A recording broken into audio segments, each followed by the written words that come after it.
खाली कन्हैया कुमार की बात नहीं है, कांग्रेस की मानसिकता की बात है। एक ऐसा आदमी जिसको सुप्रीम कोर्ट से फटकार मिली हो, जिसने इसी दिल्ली में जेएनयू में खड़े होकर नारे टुकड़े टुकड़े लगाए होंगे कि भारत तेरे टुकड़े होंगे टुकड़े होंगे, ऐसे व्यक्ति को टिकट देकर कांग्रेस क्या साबित करना चाहती है?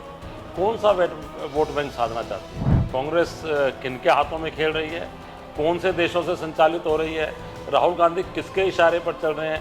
तो इस बात को समझने की ज़रूरत है। एक तरफ भारत जोड़ो यात्रा लेकर चल रहे हैं राहुल गांधी, और एक तरफ टुकड़े टुकड़े गैंग के सरगना मुखिया कन्हैया कुमार को दिल्ली में ऐसी हॉट सीट पर टिकट दे रहे। डूब रहे हैं, बात पक्की है। नाव नहीं मिल रही है, बात पक्की है।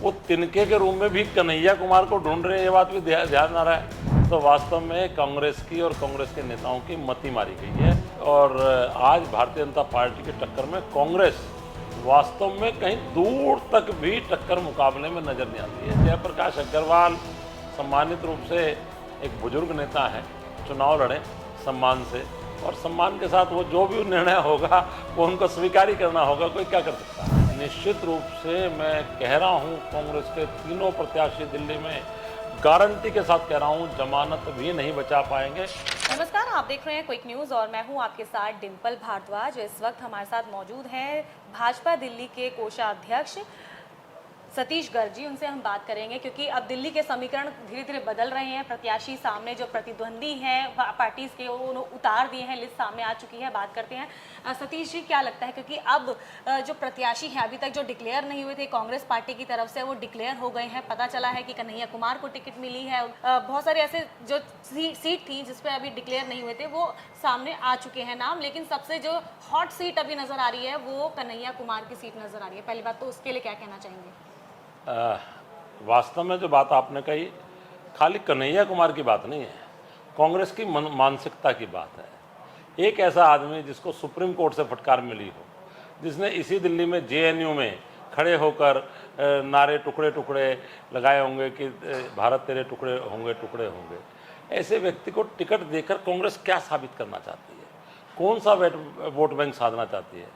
एक तरफ भारत जोड़ो यात्रा लेकर चल रहे हैं राहुल गांधी, और एक तरफ टुकड़े टुकड़े गैंग के सरगना मुखिया कन्हैया कुमार को दिल्ली में ऐसी हॉट सीट पर टिकट दे रही है।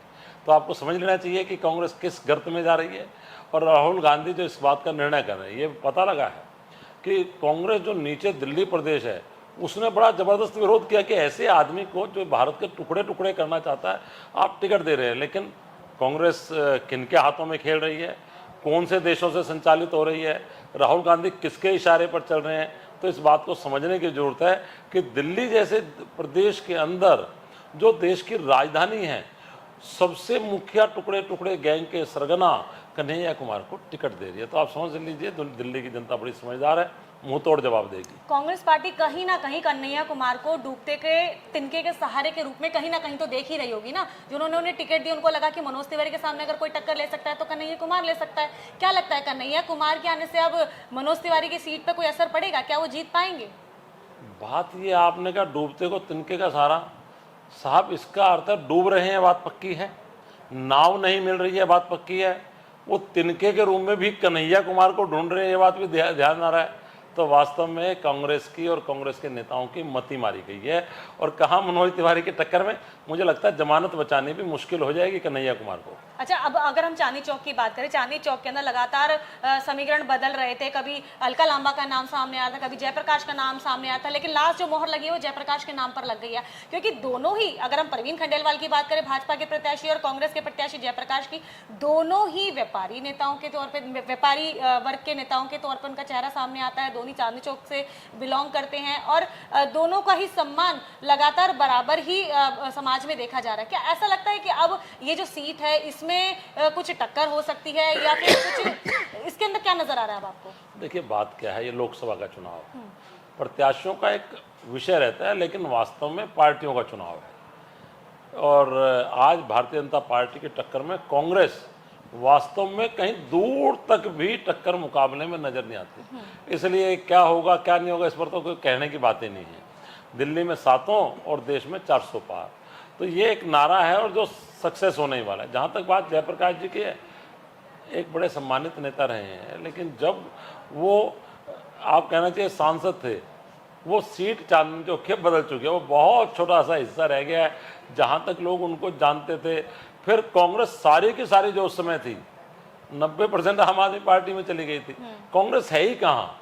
तो इसलिए जयप्रकाश अग्रवाल सम्मानित रूप से एक बुजुर्ग नेता हैं, चुनाव लड़े सम्मान से, और सम्मान के साथ वो जो भी निर्णय होगा वो उनको स्वीकार ही करना होगा, कोई क्या कर सकता है। सतीश जी, क्योंकि अगर हम पिछले चुनाव की अगर बात करें तो जयप्रकाश के अगर हम रिजल्ट देखते हैं तो जयप्रकाश लगभग 2 लाख कुछ वोटों से उनकी हार जो हुई थी, जहां तक हमारी रिसर्च कहती है हुई थी। लेकिन अब क्योंकि तीसरी पार्टी नहीं है, उस समय तीसरी पार्टी भी लड़ रही थी, क्या इसका, क्योंकि दोनों ही पार्टी, जो आम आदमी पार्टी है, कांग्रेस पार्टी है, उन दोनों का कैडर एक ही है, वोटर कैडर, क्या उसका अब जो फल है या ये कह सकते हैं कि प्रॉफिट है, जो फायदा है, कांग्रेस को मिल सकता है? देखिए, एक वोट बैंक है जो कांग्रेस को या आम आदमी पार्टी को, चाहे कोई भी हो, उसको मिलता है। वो हम सब लोग जानते हैं, उसकी चर्चा करना बेकार की बात है। लेकिन एक बात समझने की जरूर है, लोग बहुत समझदार हो गए हैं। एक वर्ग ऐसा भी है जो ये समझता है कि आपस में रोज गालियां देते, रोज गलभैयां करते हैं। निश्चित रूप से मैं कह रहा हूँ, कांग्रेस के तीनों प्रत्याशी दिल्ली में गारंटी के साथ कह रहा हूँ, जमानत भी नहीं बचा पाएंगे। फायदे नुकसान की तो बात आप छोड़ दो। आम आदमी पार्टी, कांग्रेस मिलकर दिल्ली के अंदर चुनाव लड़ रही है, क्योंकि अभी तक हम देखते थे कि आम आदमी पार्टी लगभग सभी पार्टी के नेताओं को चोर बताती थी, कहती थी कि ये लोग चोर हैं, हम जब सत्ता में आएंगे तो हम इनके खिलाफ ये करेंगे, वो करेंगे। आज उन्हीं लोगों के साथ गठबंधन करके दिल्ली में सरकार चलाने की बात चल रही है। क्या लगता है, क्या जो जनता है इन मुद्दों को भी देखेगी क्या?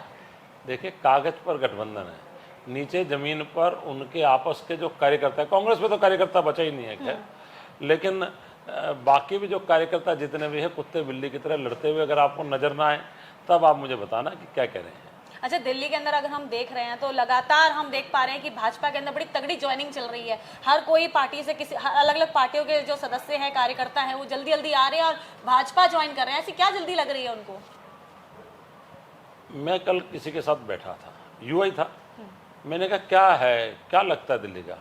उसने कहा कोई ऑप्शन ही बची है क्या?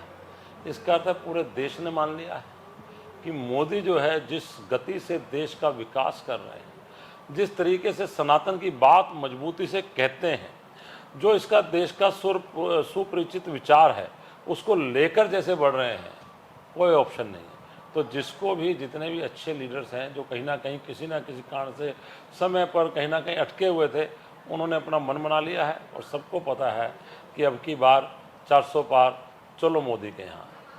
तो ये थे हमारे साथ सतीश गर्ग जी, जो कि दिल्ली भाजपा के कोषाध्यक्ष हैं। उन्होंने हमारे तमाम सवालों के बखूबी जवाब दिए। ऐसे तमाम सवाल और भी हम इनके पास लगातार लेकर आते रहेंगे। बने रहिए क्विक न्यूज़ के साथ। नमस्कार।